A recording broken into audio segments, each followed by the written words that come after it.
Do you own this place? Yes, I do. Then show me your documents and your ID. I don't need to. I haven't done anything wrong. You don't look like someone who should own a place like I own this this. pharmacy, and I have every right to be here. Show ID now or I'll arrest No, you. you are not arresting me for... The town of Brightwood Hills was small, quiet, and friendly. It was the kind of place where everyone waved at each other, even if they did not know names.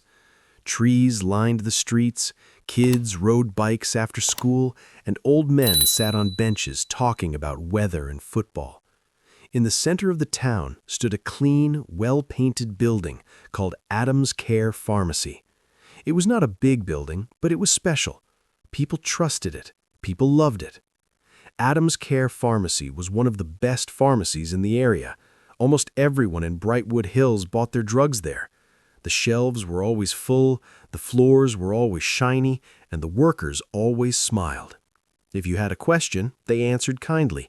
If you were confused, they explained slowly. If you were sick and scared, they made you feel safe. That was why people kept coming back, not because it was cheap, but because it cared. Before we go further, please take 1 second to like this story, subscribe if you love powerful stories like this, share it with friends, and hype it up in the comments. Your support keeps stories like this alive. The heart of the pharmacy was a black woman named Jennifer Adams.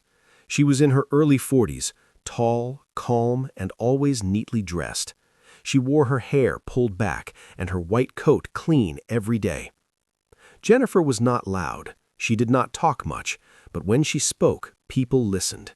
She had worked hard for everything she owned, very hard. Jennifer opened the pharmacy 10 years earlier. At first, people doubted her. Some whispered, some laughed, some said a black woman could not run a business like that. Jennifer heard it all. She ignored it all. She focused on her work. Slowly, the whispers stopped. Respect replaced doubt. Success replaced fear. On this day, the sun was bright and the pharmacy was busy. Elderly customers waited for blood pressure medicine. A young mother stood with her child. A delivery man moved boxes near the door. Everything felt normal, peaceful. Jennifer stood behind the counter, checking prescriptions on the computer. She greeted customers with her soft smile. To her, this was just another workday. Then the door opened. A tall white man in a police uniform stepped inside. His badge shined under the lights. His boots made heavy sounds on the floor. Some customers looked up. A few went quiet. Police visits were rare in Brightwood Hills, especially inside the pharmacy. Jennifer glanced up briefly. She thought he was just another customer. Maybe he needed medicine. Maybe he was there for someone else. She nodded politely and returned to her screen. The officer did not walk to the shelves. He did not stand in line. Instead, he walked straight to the counter and stopped right in front of Jennifer. "Do you own this place?" he asked. Jennifer looked up again. His tone was sharp, cold.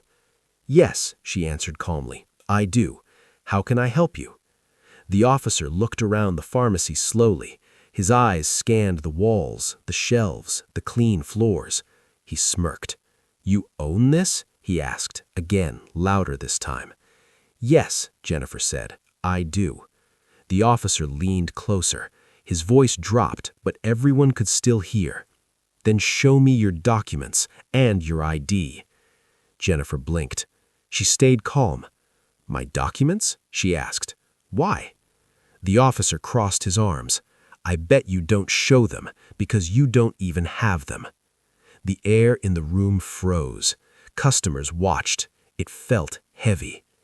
Jennifer felt her chest tighten, but she did not raise her voice. "I am the owner," she said clearly. "I have every right to be here. I do not need to show my ID unless there's a legal reason." The officer laughed, a short, ugly laugh. "You better do what I say, or I'll arrest you right here. People like you don't just own businesses like this." That was the moment. That was when Jennifer understood. This was not about law. This was not about safety. This was about race. Jennifer stood straight. Her voice did not shake. "I am not going anywhere, and I am not doing anything wrong." The officer's face hardened. His hand moved closer to his belt. "You're making a big mistake," he warned. Jennifer looked him in the eyes. "No, you are." And in that moment, a simple workday in Brightwood Hills turned into something that would shake the town, the police department, and the courtroom forever. The pharmacy stayed quiet after Jennifer spoke. No one moved, no one talked. You could hear the soft hum of the refrigerator that held insulin. You could hear someone breathe too fast near the shelves. Fear sat in the room like a heavy cloud. Officer Mark Dalton stood tall at the counter. He was used to people obeying him. His badge usually ended conversations. But today, a black woman stood in front of him, calm and firm, refusing to bow her head. That made him angry. "You think you're smart?" His voice was now loud. "I asked for your ID. That's a lawful order." Jennifer shook her head slowly. "No, it's not," she said. "I haven't done anything wrong. I know my rights." Dalton laughed again. "Rights?" he said. "You people always say that." A few customers gasped. One older woman whispered, "That's not right," under her breath. A man near the door pulled out his phone and started recording. Jennifer noticed. She felt a small sense of relief. Cameras meant truth. "I am asking you to leave my store. You are disturbing my customers." Dalton slammed his hand on the counter. The sound echoed. "You don't tell me what to do. I can shut this place down today if I want." Jennifer's heart beat fast, but she stayed strong. "Then do it the right way, with a warrant." That word, warrant, pushed Dalton over the edge. He stepped back and reached for his radio. "Backup needed," he said loudly. "Uncooperative subject." Uncooperative. That word felt like a lie wrapped in danger. Within minutes, 2 more officers entered the pharmacy. They were younger. They looked unsure. One of the younger officers glanced at Jennifer, then at the customers, then at Dalton. "What's going on?" one officer asked. "She's refusing to show ID, claims she owns the place," Dalton said. "I do own it," Jennifer said calmly. "My name is Jennifer Adams. This is Adams Care Pharmacy." One of the younger officers looked around. "Sir," he said quietly to Dalton, "this place is licensed. I've been here before." Dalton shot him a sharp look. "Are you questioning me?" The younger officer stepped back. "No, sir." Dalton turned back to Jennifer. "Last chance," he said. "Show ID or you're under arrest." Jennifer took a deep breath. She reached under the counter, not for papers, but for her phone. She lifted it and pressed record. "I am recording this," she said clearly. "You have no legal reason to detain me." Dalton's eyes widened. "Put the phone down." "No, I won't." That was when Dalton grabbed Jennifer's wrist. Gasps filled the room. "Let go of me," Jennifer said firmly. "You're resisting," Dalton said, twisting her arm slightly. "I am not resisting," she replied through clenched teeth. "You are hurting me." A customer shouted, "Stop it!"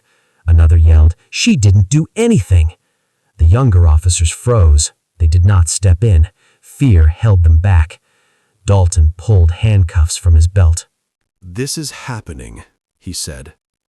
Jennifer felt anger rise like fire, but she did not scream. She did not cry. She looked straight at the camera on her phone, still recording. "My name is Jennifer Adams," she said. "I am being arrested in my own pharmacy for no reason." Dalton cuffed one wrist, then the other.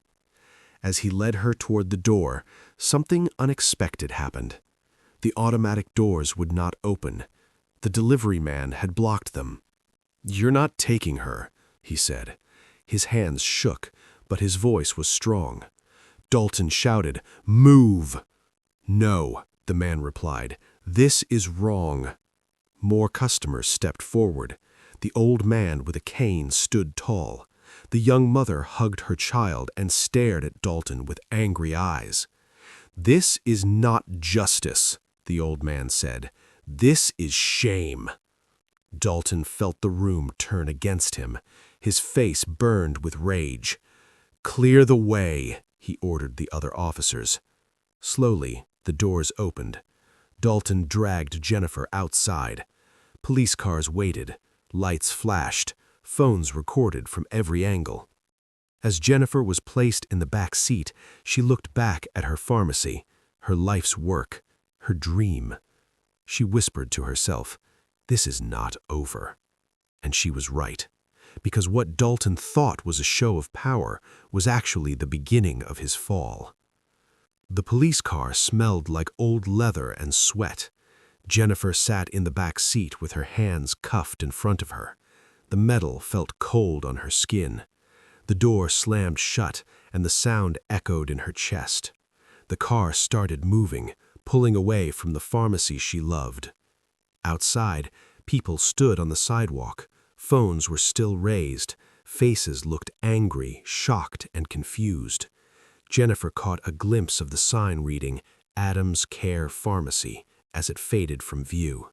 Her eyes burned, but she refused to cry. She kept her head up. At the station, the lights were bright and harsh. Jennifer was led inside like a criminal. Officers walked past her without looking. Some stared too long. One whispered, "She looks calm for someone arrested." Jennifer heard it all. They placed her in a small room with gray walls and a metal bench. Dalton stood by the door, arms crossed. "You could have avoided this," he said. Jennifer looked up at him. "You could have too." Dalton scoffed. "People like you always want to be victims." Jennifer did not reply. She closed her eyes and breathed slowly. She thought of her father, who taught her to stay calm. She thought of her mother, who told her never to feel small. After an hour, another officer entered. His name tag read Officer Lewis. He looked tired. He held a clipboard. "Miss Adams," he said quietly, "you're being charged with disorderly conduct and resisting an officer." Jennifer opened her eyes. "That is a lie." Lewis shifted uncomfortably. "You'll be released on bond." Dalton smiled. "See you in court." Jennifer was released later that night. A friend picked her up. When she got home, she sat on her couch in silence. Then her phone buzzed. One message, then 10, then hundreds. Videos from the pharmacy were everywhere. Social media exploded. Headlines spread fast. Black pharmacy owner arrested for refusing ID. Officer accused of racial abuse in small town. Jennifer watched her video of herself being handcuffed. She saw Dalton's face. She heard his words. Her hands shook. The next morning, reporters stood outside her home. By noon, protesters stood outside the police station. By evening, Brightwood Hills was no longer quiet. Jennifer hired a lawyer named Thomas Reed. He was calm, smart, and fearless. "This case is strong," Thomas said. "Very strong." "What do you want to do?" Jennifer asked. She already knew the answer. "I want justice," she said. "Not just for me, for everyone." In court, Dalton sat stiff in his uniform. Jennifer sat straight beside her lawyer. The judge listened. The videos played. Witnesses spoke. The delivery man told the truth. The customers told the truth. Even one of the younger officers told the truth. Dalton's lies fell apart. Emails came out. Past complaints surfaced. Old reports showed a pattern, a very ugly pattern. The courtroom felt tense, silent, heavy. Finally, the judge spoke. "Officer Mark Dalton abused his power," the judge said. "This court finds him guilty." Gasps filled the room. Dalton's face went pale. The damages awarded to Miss Jennifer Adams total $18.7 million. Jennifer closed her eyes. Tears finally fell, not because of the money, but because she was believed. Dalton was led away. No badge, no power. Outside the courthouse, Jennifer spoke to the crowd. "I wanted justice," she said. "Not just for me, for everyone." Cheers rose. Jennifer returned to her pharmacy days later. Flowers filled the counter. Notes covered the walls. The sign still stood strong. Adams Care Pharmacy was still hers, and Brightwood Hills would never forget the night justice won. The morning after the court ruling felt different in Brightwood Hills. The air was the same, the trees still moved with the wind, and the streets looked quiet, but something had changed inside the people. They walked with new eyes. They talked with new voices. The town had woken up. Jennifer Adams woke up early that day. Sunlight came through her window, touching her face gently. For the first time in months, she felt light. The fear that lived in her chest slowly began to leave. She sat up in bed and whispered, "Thank you," to no one and everyone at the same time. When she arrived at Adams Care Pharmacy, she stopped at the door. She just stood there for a moment. The sign above the entrance looked the same, but to her it meant more now. It was proof that she belonged, proof that she earned her place. She unlocked the door. Inside, the pharmacy looked beautiful. Flowers covered the counter. Cards filled a small table near the window. One card read, "You stood for all of us." Another said, "Thank you for being brave." Jennifer placed her hand over her heart. Customers arrived early. Some hugged her, some cried, some just smiled and nodded, unable to find words. The old man with the cane came in first. "I told my grandkids about you," he said proudly. "I told them what courage looks like." The delivery man followed. "I was scared that day," he admitted, "but I'm glad I stood there." Jennifer smiled softly. "So am I." News trucks returned to town. Reporters asked questions. Microphones crowded Jennifer's face. "What does justice mean to you?" one asked. "It means being treated like a human," replied Jennifer. Meanwhile, the police department felt the heat.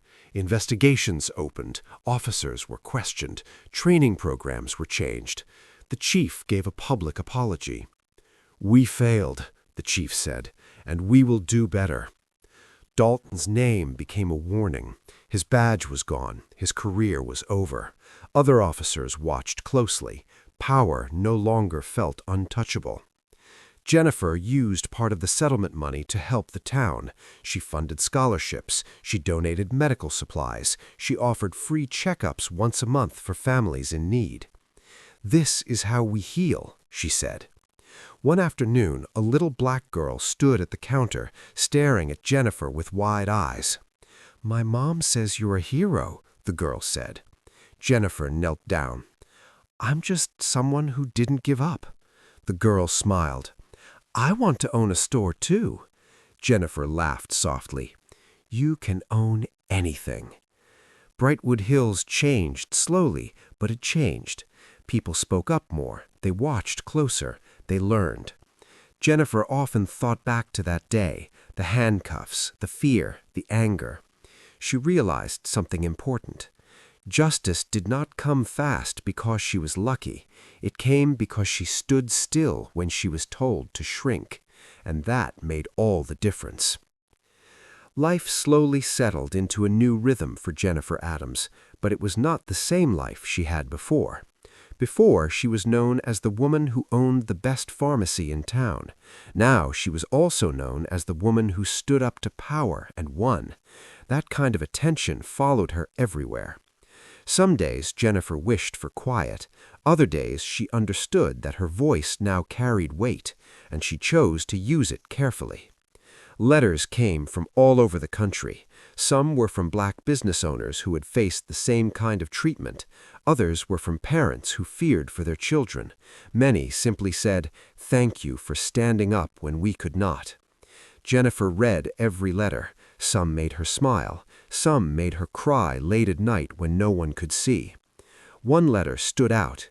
It was written in shaky handwriting from a man in another state. "I lost my store because I stayed quiet," the letter said.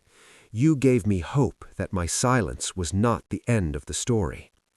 Jennifer folded that letter neatly and placed it in a drawer she kept for important things. Thomas Reed, her lawyer, called her one afternoon. "You know, this case changed things," he said. "I know. That's why I can't waste it." She began speaking at schools, town halls, and small meetings. She did not shout, she did not accuse, she simply told the truth in simple words. "Know your rights and know your worth," she would say. People listened. One evening, Jennifer sat alone in the pharmacy after closing time. The lights were low, the shelves were quiet. She remembered the moment Dalton grabbed her wrist. She remembered the fear that tried to crush her. "I could have given him my ID, but I would have lost myself." She understood now that power without purpose destroys, but power guided by purpose can build. Across town, Dalton struggled. Without his badge, he felt invisible. Job doors closed, friends disappeared. For the first time, he felt small.